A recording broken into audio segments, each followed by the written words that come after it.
নমস্কাৰ বন্ধুসকল, বতৰটো খুব বেয়া দেখিছেনে? ইমান বৰষুণ দি আছে এইকেইদিন। সেইটো কাৰণে মানে ক'তো যাবলগীয়া তেনেকৈ কামো নাই। তাতে ইহঁতৰ বছৰেকীয়া পৰীক্ষা পাইছেহি, এনুৱেল এক্সাম হ'ব। পঢ়া বুলি কৈ আছোঁ, পঢ়িবলৈ নবহে। কিন্তু নপঢ়িলেতো নহ'ব, হয় নাই বাৰু? যেনে তেনে কৰি কিতাপৰ টেবুলত বহিবলৈ কৈছোঁ, নাই নবহে। বোলে আজি বাহিৰতে পঢ়িম মা, এনেকৈ বুলি কৈছে। মই বোলো ঠিক আছে, তেতিয়াহ'লে পঢ়া, টেবুলখন যোগাৰ কৰি দিছোঁ, পঢ়া ইয়াতে পঢ়ি ভাল লাগিব যেতিয়া। স্কুলো বন্ধ, আলি আই লৃগাঙৰ কাৰণে বন্ধ দিছে। নহ'লে আজি ডিক্টেশ্যন হোৱাৰ কথা আছিলে। সি ক্লাছ 3 ষ্টুডেণ্ট হয়।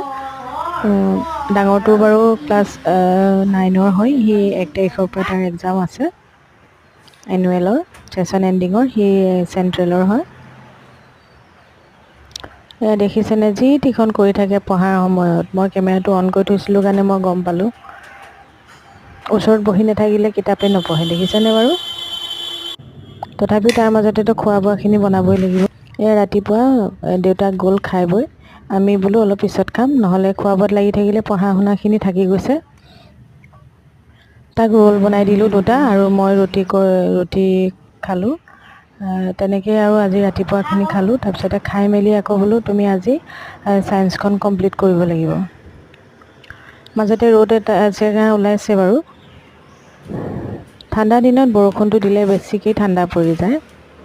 এয়া মই ৰুটি খাই ল'লোঁ। খাই মেলি আৰু কামৰতো সীমা নাই, কামৰ কথা মনত পৰিয়ে থাকে। তাৰ মাজতে ইহঁতৰ পঢ়া শুনাখিনিও চাব লাগিব।